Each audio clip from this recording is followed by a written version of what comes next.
તો હવે આવતીકાલે આરબીઆઈની ક્રેડિટ પોલિસી જાહેર થશે, ત્યારે આ પોલિસીમાં શું આઉટકમ આવી શકે છે તેના પર સહયોગી ચેનલ CNBC TV18 દ્વારા નિષ્ણાંતોનો એક પોલ કરવામાં આવ્યો છે અને પોલની વિગત સાથે આરતી મહેતા આપણી સાથે જોડાયેલા છે. આરતી, જણાવો ખાસ કે કયું શું પોલમાં તમને લાગી રહ્યું છે ખાસ?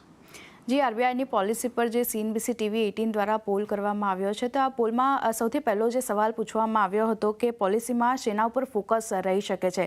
તો વિગતો જોઈ લઈએ. 60% નિષ્ણાંતોનું માનવું છે કે ગ્રોથ અને મોંઘવારી પર ખાસું ફોકસ રહેશે. વલણમાં ફેરફાર જે છે તે આપણને તેના સંકેતો પર ફોકસ રહેશે તેવું 20% લોકો માની રહ્યા છે અને 20% લોકો માની રહ્યા છે કે હોકી સ્ટોન પર ખાસ કરીને ફોકસ રાખવામાં આવશે. બીજો સવાલ, વ્યાજ દરમાં એક્શન ક્યારે જોવા મળશે અથવા તો શું એક્શન જોવા મળશે, ત્યારે સવાલ પૂછવામાં આવ્યો હતો. તો 100% લોકોનું માનવું છે કે વ્યાજ દરમાં ફેરફાર અહીંયાથી આરબીઆઈની આ પોલિસીમાં આપણને નહીં થતા દેખાય.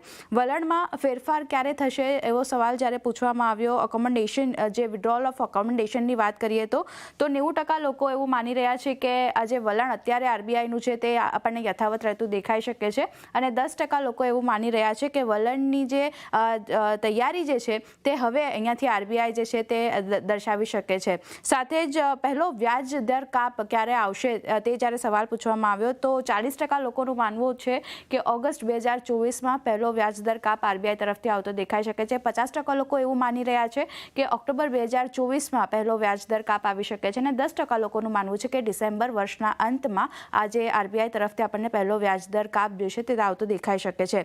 CPI અનુમાનમાં ફેરફાર ક્યારે થશે તેવો સવાલ જ્યારે પૂછવામાં આવ્યો અને હાલનું અનુમાન આપણે વાત કરેલી CPIનું તો FY25 માટે 4.25% અનુમાન જે છે તે આરબીઆઈ તરફથી રાખવામાં આવ્યું છે. તો ત્યાં કોઈ ફેરફાર થશે કે નહીં, તો 80% લોકોનું માનવું છે કે કોઈ ફેરફાર અહીંયાથી CPIના અનુમાનમાં નહીં કરવામાં આવે, જ્યારે 20% લોકોનું માનવું છે કે 4.3થી લઈને 4.4% પર આ અનુમાન જે છે CPIનું તે આપણને રહેતું દેખાઈ શકે છે. એવી જ રીતે GDPના અનુમાનમાં કોઈ ફેરફાર થશે કે નહીં એ સવાલ જ્યારે પૂછવામાં આવ્યો ત્યારે કોઈ ફેરફાર નહીં થાય 50% લોકોનું માનવું હતું. 30% લોકો એવું માની રહ્યા છે કે 7.1થી 7.3% GDP અનુમાન જે છે તે આપણને રહેતું દેખાઈ શકે છે અને 20% લોકોનું માનવું છે કે 7.4%થી લઈને 7.5% પર GDP અનુમાન રહેતું દેખાઈ શકે છે. અત્યારે હાલનું અનુમાન FY25 માટે આરબીઆઈ તરફથી 7%નું રાખવામાં આવ્યું છે. તો આ એક સવાલનો જવાબ અહીંયાથી આપણને પોલ તરફથી આવતો દેખાયો. અને છેલ્લે ગવર્નરની સ્પીચ કેવી રહી શકે તેવો સવાલ જ્યારે પૂછવામાં આવ્યો